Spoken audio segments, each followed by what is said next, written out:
Yes, welcome back everybody to the second episode of Rtmr, aka The Road to Mom's Retirement. Today in the second episode, we are going to talk about entrepreneurial mindsets, entrepreneurial visions, really wanting to become your own boss and really wanting to explore the field of working your own business, being self-employed, all of that good stuff, and we're getting right into it. So guys, I'm 25 years old and in my life I've been on a few business ventures, or I've been looking out to explore these business ventures. And as mentioned in the previous episode, when I was a teen, I went on a journey that really wasn't that healthy for me, but it taught me a really good lesson. And the lesson was that I really wanted to become my own boss in the future. So going forward, I did so. After working my first 4 years, I started my own business. It was an online business called Drinks, selling drinks and sodas. So that really was not a concept that I was willing to do for the rest of my life, but I was willing to be an entrepreneur for the rest of my life. So it was a start that I was willing to take, you know. So I started this from square one, all in combination with my full-time job. And as I did so, I started branding my business, building a customer base that at the end of the day, after 1 year, was existing of more than 400 plus customers, including businesses. So in the first 5 to 6 months, we bought more than 100K of supply, causing us to lose our suppliers' contracts because we bought way too much and they could not follow our pace. So a lot of trouble came along on the road and I had to decide to quit my business. Now, my business was in baby shoes and I had to take a lot of big steps and a lot of risks at that time, which I wasn't willing to make. But I also learned that if I backed myself up against the wall, I only had one direction left to go, and it would have been straight ahead. So I really felt disappointed quitting that business even after 1 year, because it was really something that you created from square one, a vision that became reality, and you had to leave it behind for whatever it was. So I was really disappointed in myself as well as in my business, but that didn't really cause me to lose my entrepreneurial vision. You see, I still wanted so much more. Knowing what I've did in the past, knowing what I've been through in the past, I still wanted so much more for myself, and I still wanted to embark on another journey. So a few months later, my best friend and I actually went looking out for new opportunities and scouting the markets.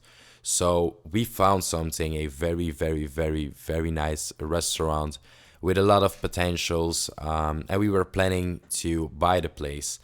And the place only existed with one business inside, mainly the restaurant. But we were planning to add 2 more businesses in a time span of 3 years. So we had their bookkeeping, we did all the necessary work, and 4 months of hard work went into this project just to get everything planned out and a picture perfect project to go to the bank and check for our loans. But then reality hit us right in our face, and the banks and financial institutions, they didn't really believe in our vision as big as we did. So even though we had the numbers showing that this would have worked, they did not see it through. Now at this time, they told us that we each needed so much more money to be able to start this vision of ours, even though at our age we had saved up a good or decent amount of money. Now, I knew at that moment that I wanted something different, and I really never wanted to experience this moment ever again in my life, that somebody tells me that I cannot fulfill my dreams because of a financial reason. You know, and some things in life you just cannot change, and you have to settle down for that. And I cannot change the fact that I need money to embark on certain journeys. But one thing that I can change is the way that I perceive money, the way that I look at my money and the way that I earn money. So if I would have had way more money back then, that would have been possible, and that's the only thing that I could have changed.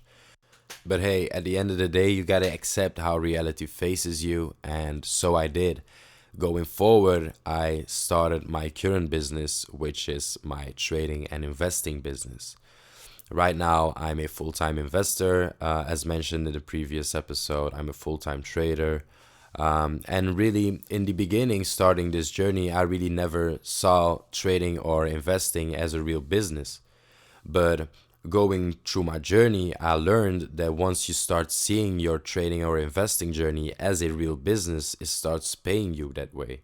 And if you're unable to start seeing it that way, it will never pay that way. So you really have to treat it like a business and start getting a journal in, because a journal is like the bookkeeping of every healthy business.